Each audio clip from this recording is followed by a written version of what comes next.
छबुबाई दशरथ गायकवाड, राहणार येलतुरी. छबुबाई दशरथ गायकवाड, राहणार येलतुरी. रेणू पवारला आम्ही वाटासाठी रस्ता दिला होता, त्यांना जायसाठी. ते त्यांनी मुरुमच नेला आमचा, गवखेरपर्यंत मुरुम टाकला आमचा नेऊन. 2-2 खादाण्या केल्या, 2-2 पारसाच्या त्यांनी आमच्या शेतातल्या. तर त्या मोबदला पण दिला नाही आम्हाला. आणि परत आमची जमिनीचा मोबदला नाही, आमच्या मुरुमाचा मोबदला नाही, कोणचाच नाही. तुम्हाला सांगते 3 वर्षासाठी दिला होता आम्ही त्यांना फक्त रस्ता. 3 वर्षाचा करार केला होता त्यांनी. मग त्यांनी 3 वर्षासाठी आम्हाला 2,25,00,000 दिले होते, तुम्हाला सांगते. त्याच्यामुळं रुपये नाही ते म्हणले देऊ देऊ, त्यांनी रुपया दिला नाही आपल्याला. नेला काढून लाखो रुपयाचा मुरुम नेलाय त्यांनी माझा. 2-2 पारसाच्या खादाण्या केल्या त्यांनी. आता जमीन पेरता सकट येत नाही आम्हाला. 3 दिवस झाले आज, सोमवारपासून.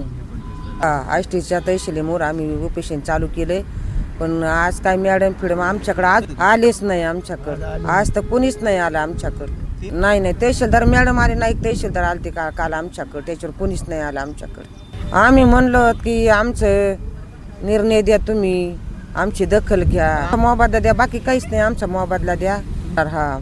आम्ही आमचा मोबदला भेटल्याशिवाय आम्ही उपोषण सोडणार नाहीत. काल आले होते परभणी साहेब, ते परभणी साहेब आमच्याशी बोललेच नाही.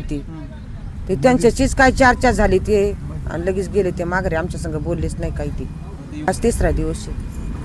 आमचा मोबदला घेतल्याशिवाय उठणार नाही आम्ही. आम्हाला शासनाने निर्णय दिल्याशिवाय मी उठणारच नाही. काही कवायना मरणं होईन नाही तर जगणं होईन. आमची फॅमिली, माझं कुटुंबची सर, माझं कुटुंबचं. माझ्या आता करार तुम्हाला सांगायचे 10-15 वर्ष करार झालाय त्यांचा ना आमचा, वर्षाचा. त्यांनी कोर्टामध्ये भांडण चालू आहे, आष्टीला आहे, बीडला आहे, औरंगाबादला आहे. त्यांनी कोर्ट इकत घेते, ते वकील इकत घेते. तशी आमची कॅपॅसिटी नाही. माझे लेकरं उसं तोडीते, उसं तोडून आम्ही भाग घेतो, कोर्टाला पैसे भरितो वकिलांना, तरी काय मला न्याय कुठंच भेटत नाही. त्याच्यामुळे आता तहसीलच्या दारात बसले मी उपोषण करायला. काय करू मग आता, तेच पर्याय मला दुसरा कोणताच नाही.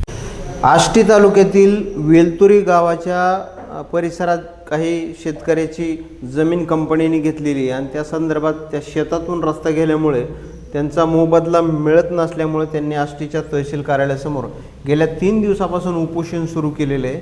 तर आपल्यासोबत नायब तहसीलदार आहेत, त्यांना विचारू की काय नेमकं हे प्रकरण आहे, आणि गेल्या 3 दिवसापासून हे उपोषण सुरू आहे, मिटणार का नाही, काय नेमका वाद आहे?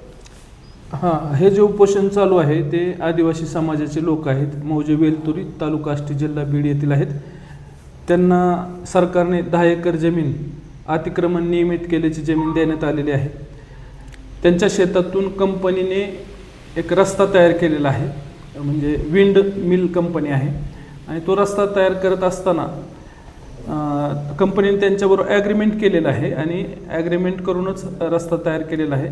परंतु तो रस्ता तयार करण्यासाठी त्यांच्याच शेतातील, म्हणजे उपोषणकर्त्यांच्या शेतातील मुरुमाचं उत्खनन केलेलं आहे, आणि त्याच्यामुळं त्यांच्या शेताचं नुकसान झालेलं आहे. आम्हाला कंपनीने नुकसान भरपाई द्यावी अशी उपोषणकर्त्यांची मागणी आहे. त्या दृष्टिकोनातून प्रशासन म्हणून आम्ही उपोषणाच्या पहिल्या दिवशी काल उपोषणस्थळी भेटी दिल्या. त्यांना असं सांगितलं की तहसीलदार मॅडम यांच्यासमोर दोन्ही पक्षकारांना सुनावणीची नोटीस देऊन जे उत्खनन झालेलं आहे किंवा संबंधित उपोषणकर्त्याच्या शेताचं जे नुकसान झालेलं आहे त्याची माहिती आपण घेऊन किंवा त्याची किंमत ठरवून त्याबाबत कंपनीकडून ती वसूल करता येईल. तसेच मंडळ अधिकारी यांच्यामार्फत संबंधित जायमावकरच्या स्थळाचा पंचनामा करण्यात आलेला आहे. तशी आपल्या माध्यमातून माझी त्यांना विनंती आहे की ही थोडीशी न्यायालयीन बाब आहे, महसूल न्यायालय आणि दिवाणी न्यायालयाशी संबंधित असणारी बाब आहे.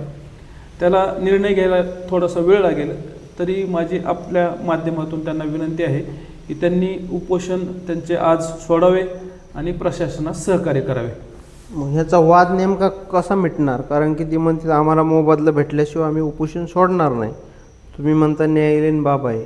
काय नेमकं याच्यामध्ये तोडगा कसा निघणार? हां, तर पहिला जो मुद्दा आहे तो उत्खननाचा, की जो की आमच्या महसूल खात्याशी संबंधित आहे. याच्यामध्ये काय होतं की त्यांनी जर बेकायदेशीर अशा प्रकारचं उत्खनन केलं तर तो संबंधित कंपनीला दंड होतो. परंतु संबंधित शेतकरी हे आदिवासी असून त्यांच्या शेताचं नुकसान केलेलं आहे ते नुकसान भरपाई म्हणजे त्यांच्या शेतामध्ये काळी माती टाकून देणे किंवा जर त्यांना मोबदला पाहिजे असेल पैशाच्या स्वरूपामध्ये तर तो ठरवावा लागेल कंपनीशी, त्या संबंधित खातेदाराशी आणि तहसीलदार हे सर्व मिळून ठरवतील आणि त्यानंतर तो निर्णय होईल. एकूणच आपण बघितलं की उपोषणकर्त्याचं म्हणणं आणि प्रशासनाची बाजू या दोनही बाजूच्या गोष्टीची चर्चा समोरासमोर झाली पाहिजे. कंपनी आणि तो शेतकरी आणि प्रशासन या एकत्रित चर्चेनंतर हा मार्ग मिटू शकतो. परंतु उपोषणकर्त्याला असं म्हणणं आहे की एकत्रित येऊन तीनही बाजूंनी चर्चा होऊन हे उपोषण सोडवण्यासाठी प्रयत्न होईल. त्यासाठी एकत्र येणं गरजेचं आहे असं उपोषणकर्त्याला प्रशासनाने सांगितलं आहे. तर दुसरीकडे मात्र प्रशासन च्या विरोधात उपोषणकर्ते मात्र आपल्या उपोषणावर ठाम आहेत.